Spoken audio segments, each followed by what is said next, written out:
Assalamualaikum warahmatullahi wabarakatuh. Hai sobat matematika, yuk belajar di rumah saja bersama channel saya Max Striker 82.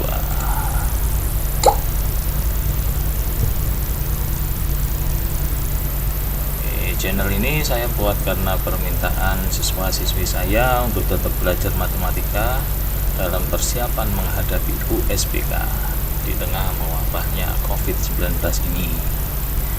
Doa saya semoga kita semua, orang tua kita, saudara kita, keluarga kita, tetangga kita, dan lingkungan sekitar kita terhindar dari wabah COVID-19 ini.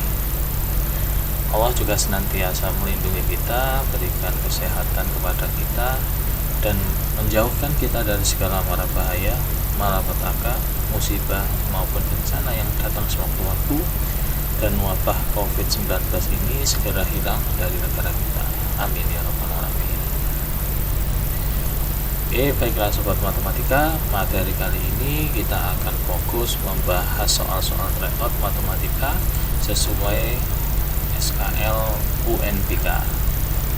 Meskipun UNBK tahun 2020 ini tidak dilaksanakan, tetapi materinya banyak beririsan dengan materi USBK. Pembahasan tryout ini saya bagi jadi 4 bagian dan urut sesuai SKL UNBK untuk memudahkan kalian dalam mempelajarinya. Langsung saja kita bahas soal yang pertama. Operasi pagar didefinisikan dengan A pagar B sama dengan A minus B dikali B.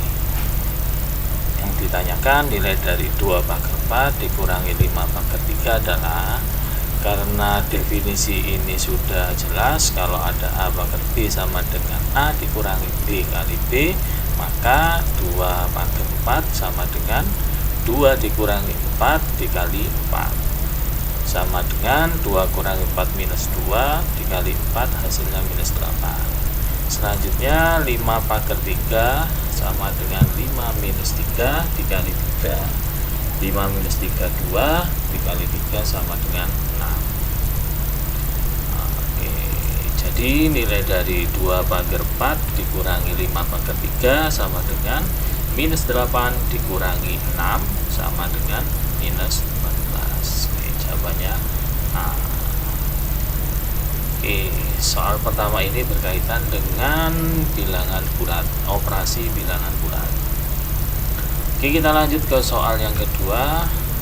Soal yang kedua ini masih berkaitan dengan bilangan bulat, tetapi dalam bentuk soal cerita.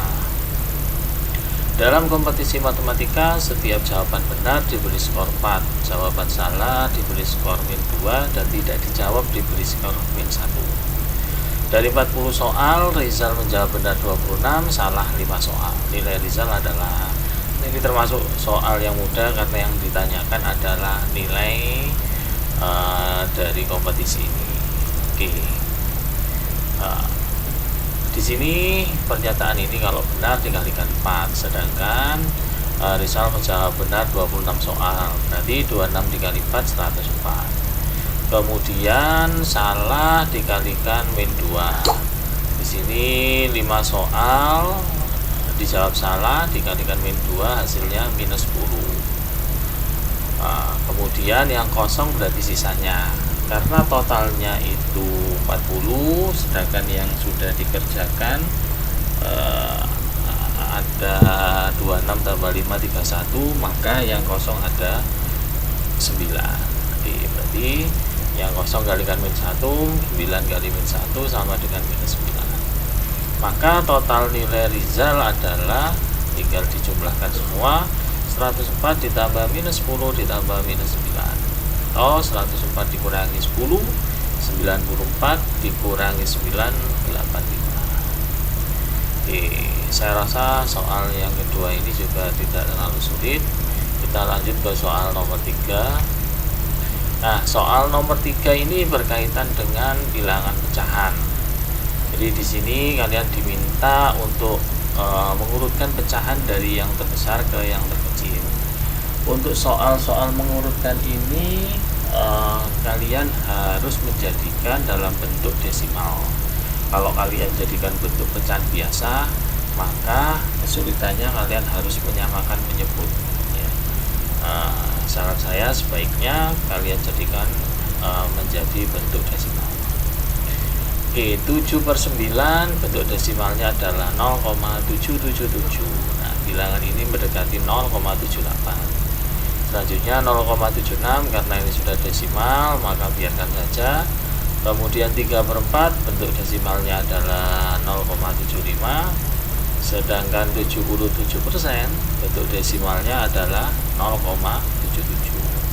Nah, setelah kalian hitung nilai desimalnya, maka kalian bisa mengurutkan dari yang terbesar ke yang terkecil. Yang terbesar adalah ini ya, 0,78 sama dengan 7/9. Oke, berarti 7/9 kemungkinannya ada dua. Berarti yang B dan C ini jelas salah, jangan pilih yang ini. Oke, kita lanjutkan yang kedua, 77%. Oke, masih sama. Yang ketiga adalah 0,76. Nah, berarti jawaban yang benar adalah A.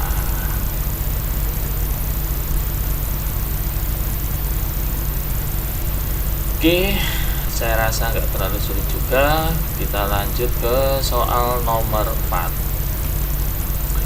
Soal yang nomor 4 ini masih berkaitan dengan bilangan pecahan. Nah, tapi ini dibentuk menjadi soal cerita.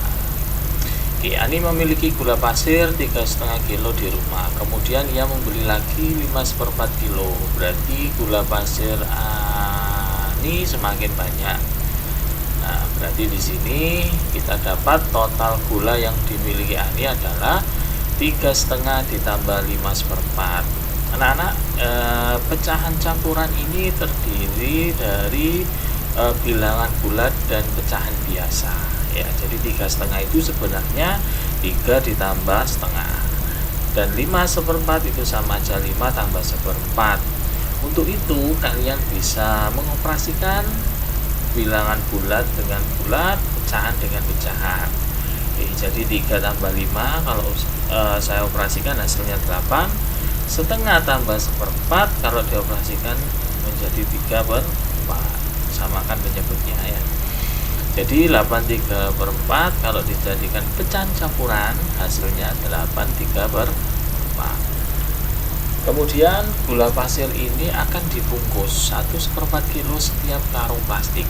Jadi gula pasir ini akan dibagi-bagi ke dalam kantung plastik ya. Maka yang ditanyakan banyak kantong plastik yang diperlukan ada berapa? Nah, berarti gula tiap plastik itu sama dengan 1/4 kilo per kantongnya. Maka banyak kantong plastik tinggal dibagi saja karena ada kata-kata dibagi tadi ya. Oke, jadi banyak kantong plastik 8/3/4 dibagi 1/4. Nah, anak-anak, tadi kalau kalian mengoperasikan penjumlahan atau pengurangan, caranya seperti itu tadi. Kalau ada pecahan campuran, tinggal dioperasikan saja bilangan bulat dengan bulat, pecahan dengan pecahan. Sedangkan untuk pembagian maupun perkalian, maka kalian harus mengubah menjadi pecahan biasa untuk bisa dioperasikan. Jadi 8/3/4 pecahan biasanya adalah 3/5/4. Dari mana itu? Tinggal kalian kalikan saja. 8 kali 4 32, 32 ditambah 3, maka hasilnya 35. Penyebutnya tetap 4. Maka ini hasilnya juga sama caranya tadi, 1 kali 4 4 tambah 1 5, 5/4 karena penyebutnya 4. Oke, agar ini bisa dioperasikan, maka bentuk pembagian ini kita ubah menjadi bentuk perkalian dengan cara membalik pecahan yang di belakang ini. Oke, jadi 35/4 dikali 4/5. Nah, karena ini bisa disederhanakan 4 sama 4 hasilnya 1, maka tersisa 35/5. Hasilnya sama dengan 7 kantong plastik. Oke, itu soal nomor 4. Kemudian kita akan lanjut ke soal berikutnya, soal nomor 5. Nah, soal nomor 5 ini berkaitan dengan perbandingan ya. tapi materi khususnya adalah membahas tentang skala. Oke, seorang siswa membuat denah sebuah gedung berikut pekarangannya pada kertas gambar yang ukurannya 40 cm x 25 cm. Mungkin kalian bisa membayangkan ukuran kertas gambar yang dimiliki oleh siswa tersebut 40 cm x 25 cm. Kemudian panjang tempat gedung itu sebenarnya 120 meter kali 275 meter ya. Jadi kalau kita konversi menjadi senti jadinya 12.000 cm kali 7.500 cm. Nah, ini agar kita bisa membuat atau menggambar pada denah yang ukurannya ini, skala yang mungkin digunakan berapa ya. Nah, otomatis di sini kalian langkah pertama bisa melakukan coba-coba dengan menggunakan skala ini semua, tapi itu pasti membutuhkan waktu yang cukup lama ya. Nah, sebenarnya kita bisa menggunakan nalar kita seperti ini. Oke, jadi ini ada kata-kata yang mungkin, berarti dari 4 ini ada yang paling mungkin dan yang lainnya bisa jadi tidak mungkin ya. Jadi ini tidak pasti tepat skalanya, karena ada kata-kata mungkin skalanya bisa jadi tidak tepat. Maka skala yang mungkin adalah skala yang nilainya kurang dari atau sama dengan skala yang diharapkan ya. Skala itu kan ukuran pada denah dibanding ukuran sebenarnya. Nah, karena di sini ada dua ukuran, yaitu panjang dan lebar, maka kita bisa cari skala yang mungkin ya. Nah, skala panjang dulu. Skala panjang berarti panjang pada denah per panjang sebenarnya. Panjang pada denah 40 cm, panjang sebenarnya 12.000 cm. Ini konversi dari 120 meter tadi. Kalau disederhanakan hasilnya 1 per 300, atau kalau kita tulis dalam bentuk skala sama dengan 1 banding 300. Ini skala panjang ya. Kemudian skala lebar, dengan cara yang sama kita hitung dengan menggunakan ini, lebar pada denah per lebar sebenarnya sama dengan 25 per 7.500 yang ini. Kalau disederhanakan sama dengan 1 per 300, kita buat dalam bentuk skala jadinya 1 banding 300. Nah, jadi skala yang mungkin adalah skala yang nilainya kurang dari atau sama dengan 1 banding 300. Maka kita tidak bisa membuat skala yang lebih besar dari ini. Kalau skala yang lebih besar dari ini, maka kertas gambarnya tidak akan cukup. Nah, berarti jawaban yang paling mungkin adalah 1 banding 400. Nah, ini skalanya lebih kecil. Ingat, kalau skala yang lebih kecil itu pembaginya harus besar. Oke, paham ya? Jadi itu cara untuk mencari skala yang mungkin untuk denah tersebut. Kita lanjut pada soal yang ke-6. Ini masih berkaitan dengan perbandingan. Kalau waktu-waktu seperti ini itu biasanya perbandingan nilai. Kita coba membaca terlebih dahulu. Seorang pemborong memperkirakan dapat menyelesaikan pembuatan 1 unit rumah tipe 21. Nah, ini sebenarnya informasi yang tidak ada kaitannya dengan perhitungan. Nah, dalam waktu 11 pekan dengan 3 orang pekerja. Nah, di sini normalnya untuk menyelesaikan pembuatan 1 unit ini butuh 3 orang dan dilaksanakan dalam 11 pekan. Setelah berjalan 3 pekan, pekerjaan dihentikan selama 2 pekan. Nah, setelah berjalan 3 pekan ini artinya dia sudah dikerjakan ya. Jadi artinya masih normal pelaksanaannya. Jadi yang tersisa masih 8 pekan, itu masih bisa dikerjakan oleh 3 orang. Tetapi ada kondisi yang tidak normal ketika pekerjaan sudah berjalan 3 pekan, pekerjaan dihentikan selama 2 pekan. Nah, karena saudaranya butuh bantuan memperbaiki rumahnya yang bocor. Otomatis waktu yang tersisa tinggal 6 pekan. Gak mungkin 6 pekan ini dikerjakan oleh 3 orang. Oke. Jadi kita gunakan alat, kira-kira orang yang dibutuhkan lebih banyak atau lebih sedikit, atau malah dikurangi atau ditambah. Nah, jadi dengan konteks ini, kalau waktunya diperpendek, jelas orangnya diperbanyak. Nah, karena perbandingannya itu saling berkebalikan, namanya perbandingan berbalik nilai. Perbandingan berbalik nilai, cara menyelesaikan adalah salah satu komponen dibalik. Kalau senilai tinggal dibandingkan saja, 8/6 sama dengan 3/x. Berhubung ini perbandingan berbalik nilai, salah satu komponennya dibalik, boleh yang ini atau yang ini. Oke, saya pilih yang belakang saja, jadinya 8/6 sama dengan x/3. Nah, karena ini nilainya itu sama, maka x-nya harus sama dengan 4 orang. Dengan cara ini dibagi 2, 3, ini dibagi 2, 4. Oke, berarti 6 pekan ini butuh 4 orang. Nah, kalau kalian lihat ada jawaban 4, jangan langsung dijawab ya. Lihat dulu yang ditanyakan. Nah, di sini yang ditanyakan adalah pemborong perlu menambah pekerja sebanyak berapa orang. Nah, awalnya 3 orang, kemudian dibutuhkan 4 orang. Berarti tambahan pekerjanya sebanyak 1 orang. Oke, paham ya? Ini perbandingan berbalik nilai.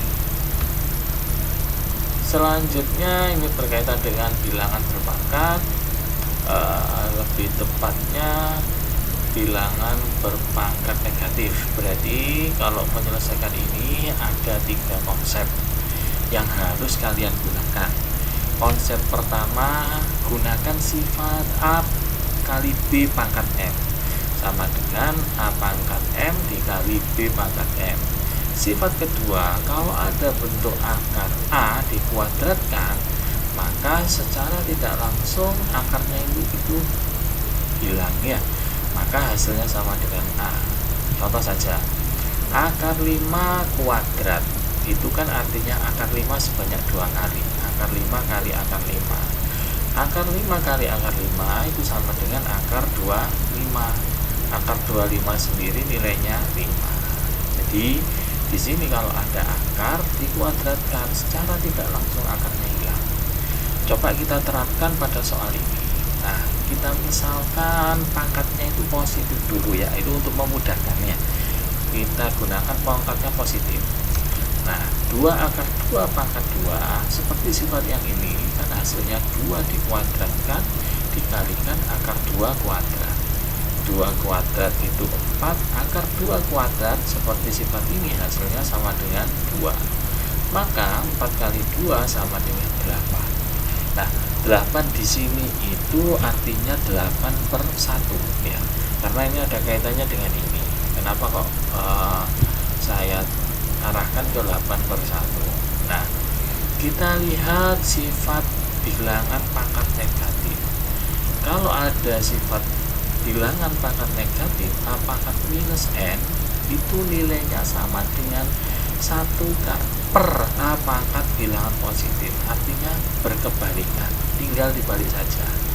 Jadi kalau ada bentuk 2 akar 2 pangkat minus 2, maka kebalikan dari ini 8/1, maka kebalikannya adalah 1/8. Oke, alhamdulillah 7 soal sudah kita lewati, tinggal 3 soal lagi. Oke, tetap semangat ya, keep fighting, stay healthy. Oke, lanjut ke soal nomor 8. Nah, ini masih bilangan berpangkat, ini khususnya bilangan berpangkat pecahan ya. Bilangan berpangkat pecahan itu adalah bentuk akar, dan soal ini khusus membahas cara merasionalkan penyebut bentuk akar. Oke, nah sebelum kita tentukan cara menyelesaikan penyebut bentuk akar, maka konsep yang kalian gunakan adalah konsep mengalihkan dengan sekawannya ya. Oke, kalian bisa gunakan sifat ini. Ini cara smart langsung ya. Ini bisa dibuktikan. Saya gunakan cara smart ini. Jadi kalau bentuk A dibagi akar B ditambah akar C, maka nilainya itu sama dengan A dikalikan sekawannya ini ya. Sekawannya ini tandanya berlainan, bilangannya sama, tandanya berlainan. Jadi A kali akar B min akar C. Kemudian akar B plus akar C dikalikan sekawannya tadi, maka akarnya hilang, hasilnya itu selalu sama dengan selisihnya, selisih dari B min C. Nah, dengan cara yang sama, kalau ada bentuk A per akar B min akar C, maka hasilnya sama dengan A dikalikan sekawannya ini ya, akar B tambah akar C, kemudian dibagi dengan selisih, selalu selisih. Nah, coba sekarang kita terapkan pada soal ini. Nah, sebelum kita terapkan, kita analisis dulu ya. Akar 5 dengan 3 itu besaran mana ya? Kita lihat 3 itu kan nilainya sama dengan akar 9 ya. Akar 9 dengan akar 5 kira-kira besar mana? Ya, jadi akar 9 itu lebih besar dari akar 5. Jadi sebaiknya tempatnya ditukar ya, agar hasilnya tidak negatif. Jadi kalau hasilnya negatif itu nanti sulit dalam mengoperasikannya. Jadi sebelum kalian bilangan ini menghasilkan negatif, mending lebih baiknya ditukar, karena pada penjumlahan berlaku komutatif ya, tidak merubah nilai, maka bisa langsung ditukar ya. Akar 5 tambah 3 sama dengan 3 plus akar 5. Oke, selanjutnya kita coba terapkan 8 dibagi 3 plus akar 5. Nah, kita coba 3 tadi kan bisa diarahkan ke bentuk ini ya, 8 per akar 9 ditambah akar 5. Nah, ini nilainya sama dengan 8 kali sekawannya ini. Kalau ini positif maka sekawannya negatif, 8 kali 3 min akar 5 dibagi selalu selisih ya. Nah, karena semuanya ini dalam bentuk akar sifatnya, maka kita ubah 3 menjadi bentuk akar 9. Selisihnya 9 dikurangi 5, hasilnya 4.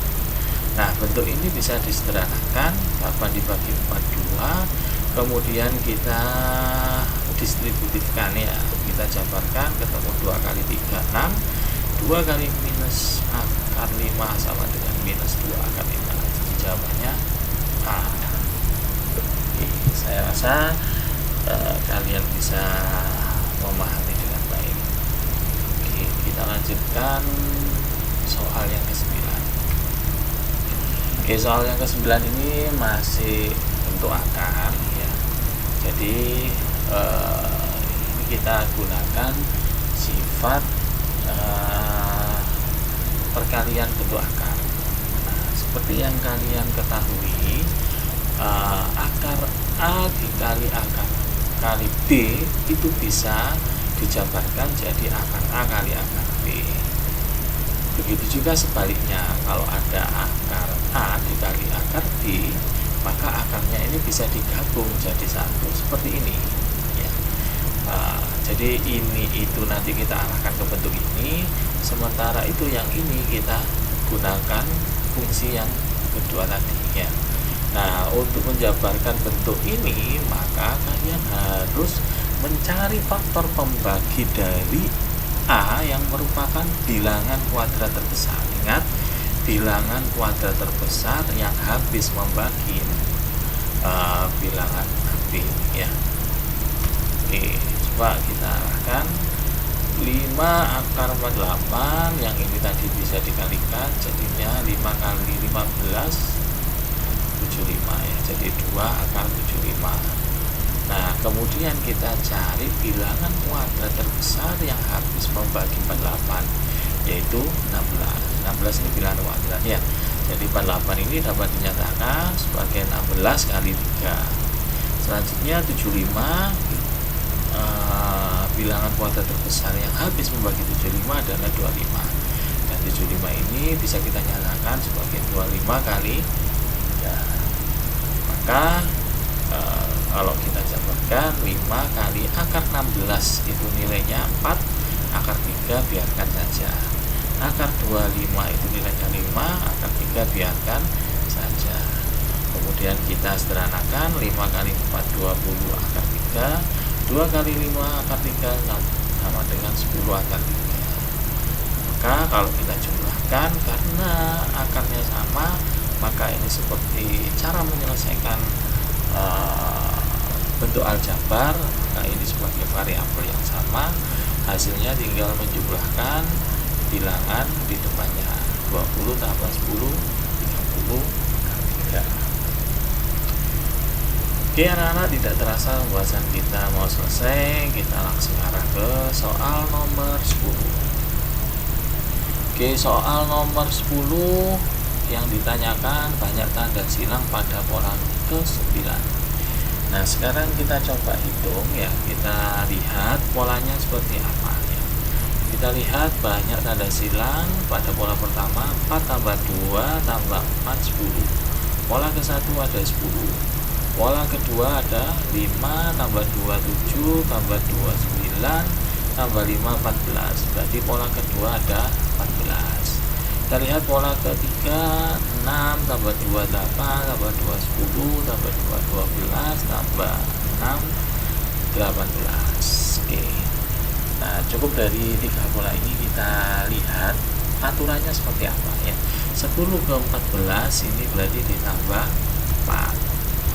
Oke, 14 ke 18 ditambah 4. Pasti nanti pola keempat yang kalian hitung nanti jumlahnya pasti ditambah apa lagi, yaitu 22. Nah, yang ditanyakan adalah pola ke-9.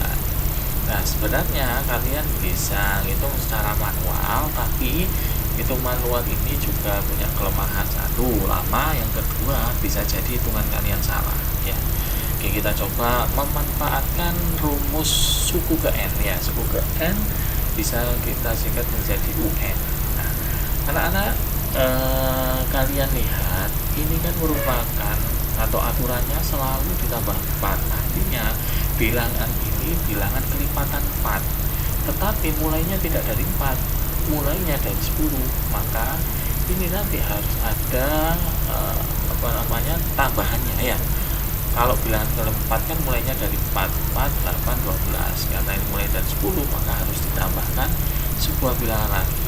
Nah, cara yang cepat untuk mencari UN pada barisan ini, karena ini barisan penjumlahan itu matematika, maka kita gunakan aturan ini ya. 4N ini karena dia kelipatan 4, dan 10 min 4 10 min 4. Nah, ini caranya untuk mencari bilangan tambahannya ya. 10 kurangi 4 adalah 6. Ini rumus UN-nya. UN sama dengan 4N plus 6 untuk pola ini.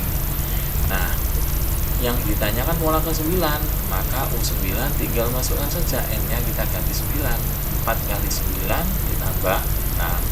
4 kali 9 36 ditambah 6 sama dengan 42. Oke, alhamdulillah pembahasan kali ini sudah selesai. Nah, semoga kalian tidak bosan dengan penjelasan dari Ustadz. Kalian tetap jaga kesehatan. Semoga orang-orang di sekitar kalian, orang tua kalian, saudara kalian, keluarga kalian senantiasa diberikan perlindungan, dan semoga kita semua terhindar dari wabah COVID ini. Itu saja dari saya. Assalamualaikum warahmatullahi wabarakatuh.